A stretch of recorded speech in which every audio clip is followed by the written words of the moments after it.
Voici la dernière vidéo de cette revue de Green Giant. L'assemblage et la revue du combineur lui-même. Vous allez voir que placer tout ça ensemble, c'est pas difficile, c'est pas sorcier. Faut juste être sûr que tout soit bien placé comme il faut. L'assemblage du torse, vous avez un bon paquet de clips ici. Et il suffit juste de bien les positionner. Comme ça.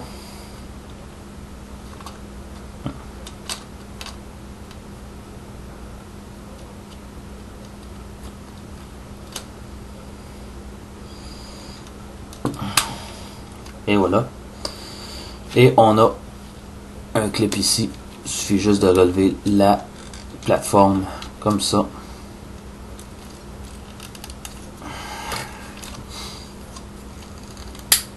Et voilà, tout est en place. Et voilà, tout est en place pour cette partie-ci.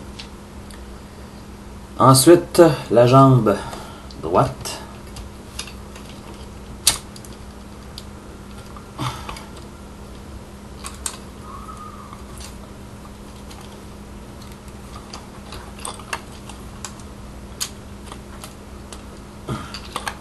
Tout est bien en place, oui.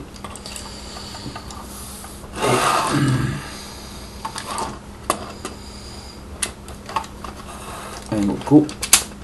Et voilà. Comme ça. Là, je vais éloigner la caméra. La remonter un peu. Et demander quelques secondes de patience le temps que je positionne le tout comme c'est censé être.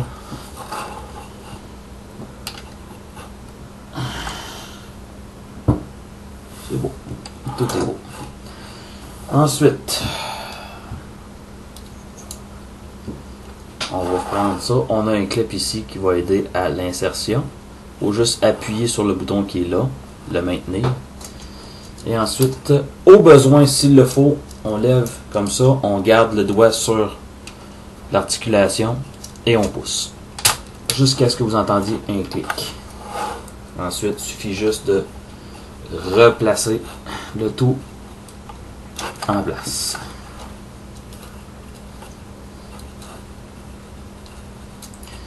Comme c'est Scavenger, c'est pas toujours facile. Et encore une fois, vous voyez mon visage. Je vous demande pardon, je ne suis pas supposé m'exposer.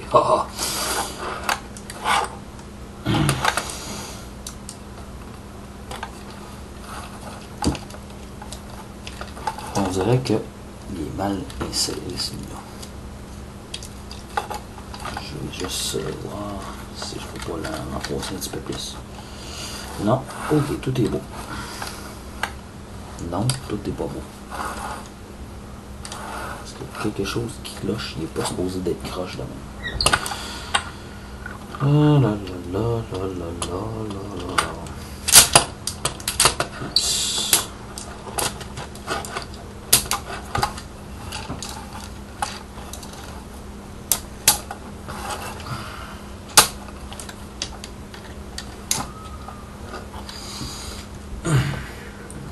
C'est ça comme il faut.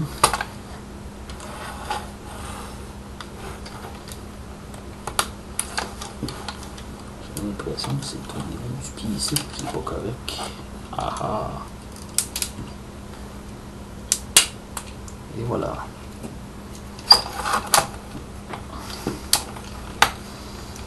Un petit détail qui a fait la différence. Même à ça, il est encore un petit peu déporté sur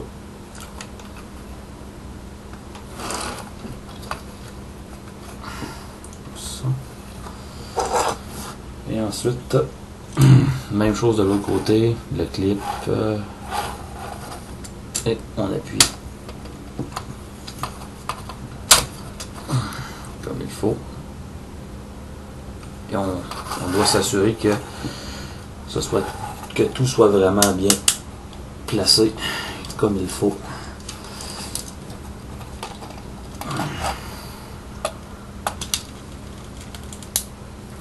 croire que tout est beau ici. Bon, comme ça.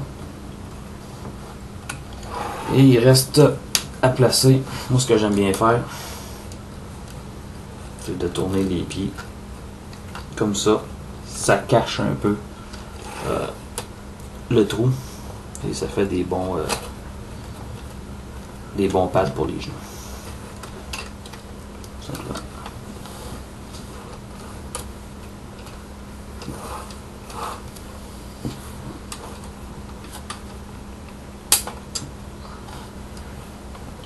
Ça. Et il reste à lui mettre son chest plate.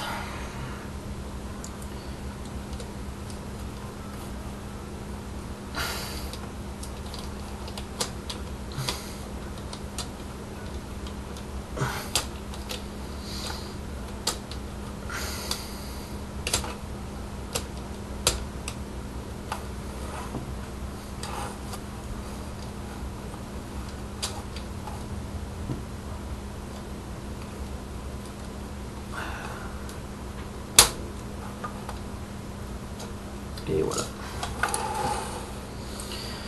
Et on a finalement Devastator Make Toys assemblé.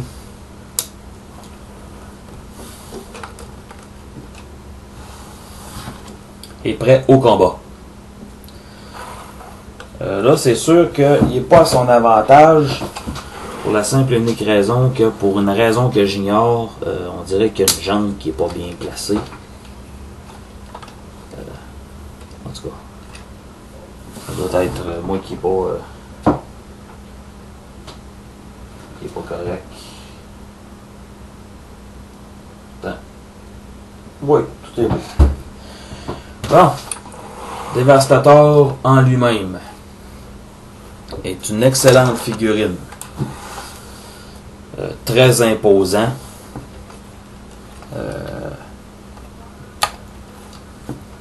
Vraiment une belle réussite de Make Toys. Une compagnie qui est plus ou moins bien connue quand même. J'aime beaucoup le look du robot en général. Je vais faire un petit tour d'horizon. On va commencer avec sa tête. Comme vous pouvez voir, sa tête est quand même très bien représentative de ce que c'est, de ce que Devastator devrait être. J'aime beaucoup le look. Il y a une chose que j'ai oublié d'ajouter, que je vais ajouter très rapidement, sous peu. Comme vous voyez, les insignes Decepticons là sont dans le bon sens. Ce que j'ai oublié, ce que j'ai omis de placer, c'est cette partie ici, qu'on peut refixer sur le toit, comme ça. Et lorsqu'on avance, lorsqu'on étire la grue, on peut la plier comme ça. Ensuite, on remonte. Et le tout est vraiment là, bien placé, bien fait, bien fusionné. Chaque accessoire, chaque partie qui vient avec ce robot-là est utilisé à son plein potentiel. Lorsqu'on décide de se servir de ça ici, je vous avais expliqué dans la première revue que ça avait son utilité. On a ici ce qui est une imitation de tournevis cruciforme. Et ici, une imitation de tournevis à tête plate. Vous voyez qu'il y a des trous carrés. Ça, on peut utiliser ces pièces-là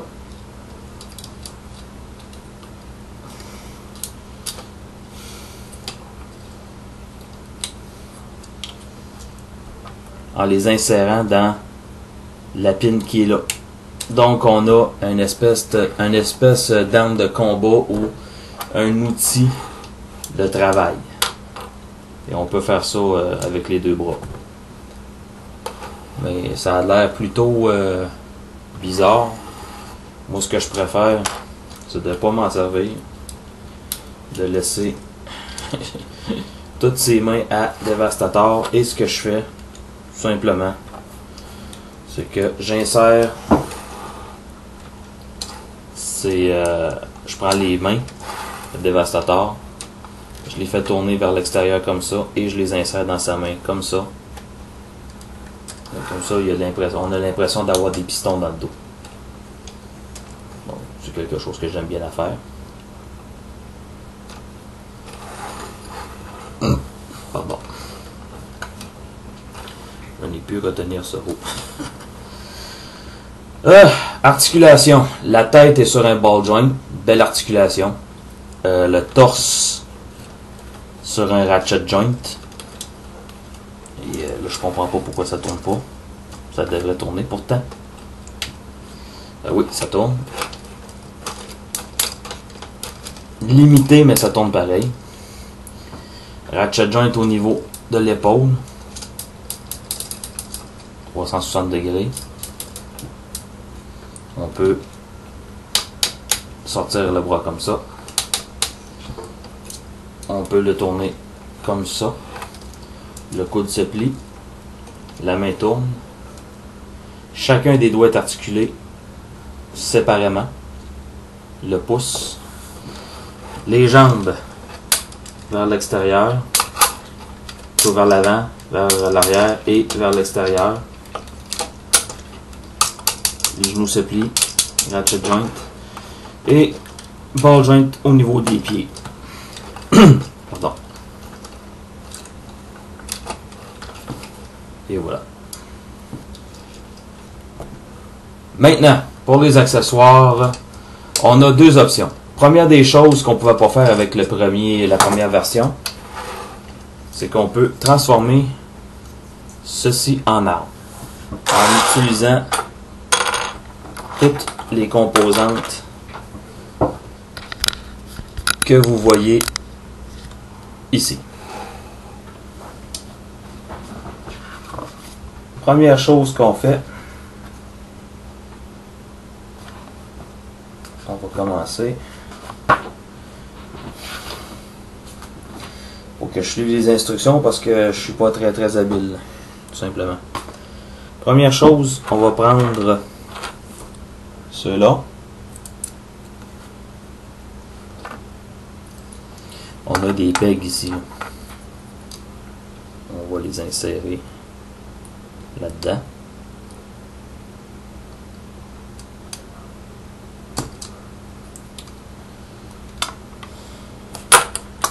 Donc ce soit celui-là. Ouais. Comme ça. Non, c'est faux. C'est 17.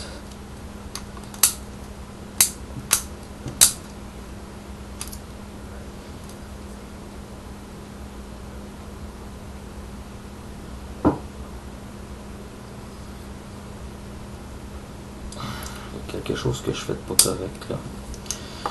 Et puis ça me fait royalement suer. Comme ça. On sort les fusils. Comme ça. Ok. Là je l'ai. Comme ça.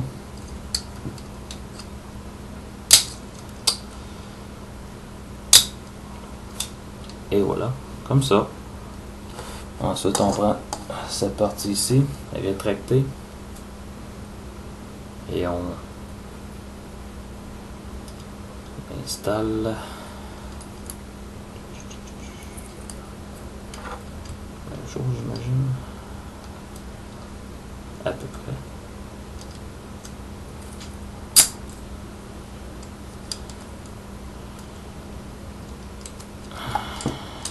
Comme ça. Et voilà. Ensuite,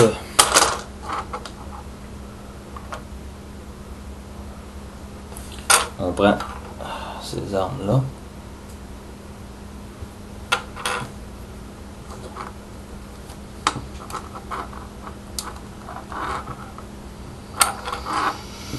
C'est pas évident. Je vous le dis tout de suite. C'est pas évident du tout. On va prendre ces armes-là. Comme ça.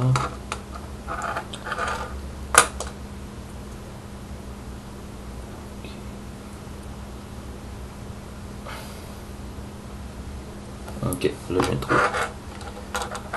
Comme ça.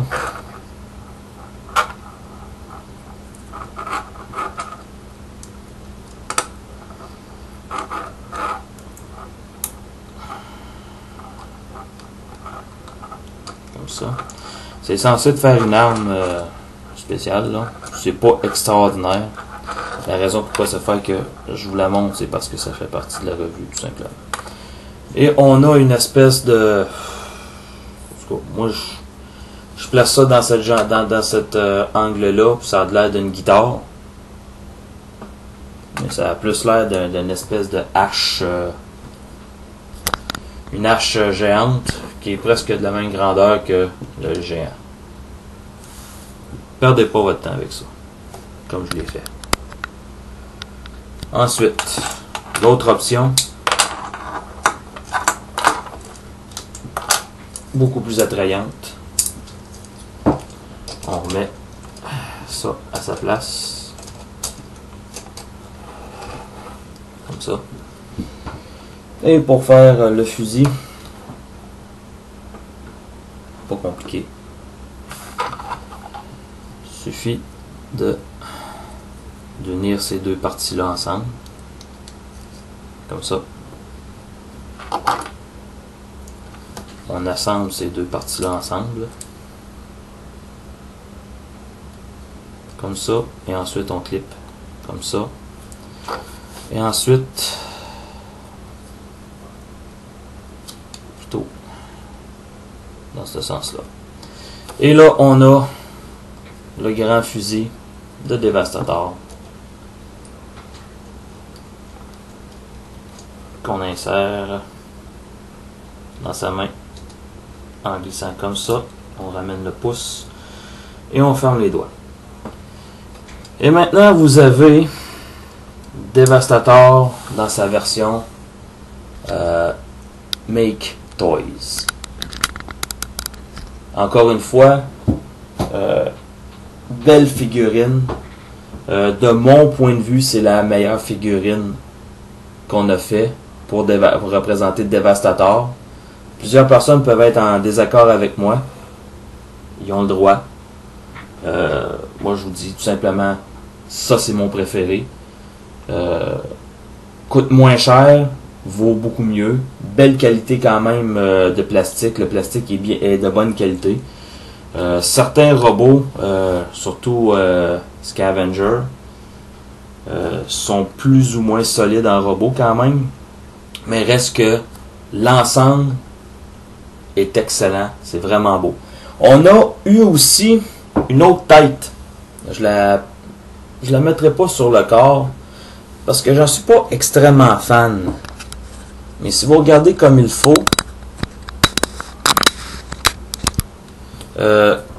cette tête-là est pas vraiment représentative de Devastator.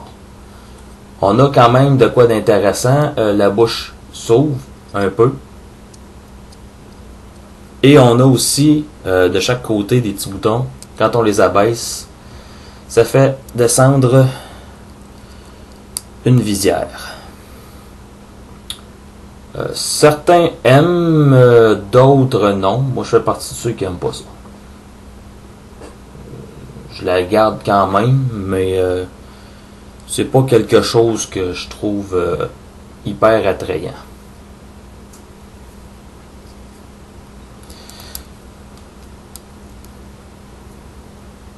Et pour une raison que j'ignore aussi, le dessus de la tête s'ouvre. Donc, fouillez-moi pourquoi, quelle utilité. C'est quelque chose que je viens de découvrir de toute façon. Donc, pour finir,